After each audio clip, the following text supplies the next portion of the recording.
Hey guys, welcome to DigioCraft, and in this short video we're going to learn everything about how to set up our DSLR camera in vertical position on our newly launched Proshot version 4 teleprompter. So you can see here, this is our version 4 teleprompter frame, and you can see this is the DSLR camera which is placed in the vertical position on this teleprompter. So we have a L stand here, and you need to place this in this way. So this rubber part would be out to side, and you can move your camera like this and like this.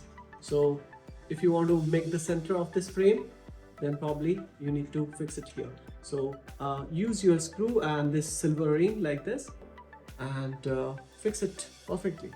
And if you want to move, so this could move left and right, and you can move front and back. So this is the way you can set up your DSLR in vertical position. Don't forget to subscribe to this channel, because we are going to launch a lot of educational and technical videos regarding video creation in 2025. So keep watching, keep learning. Happy video creation. Bye bye.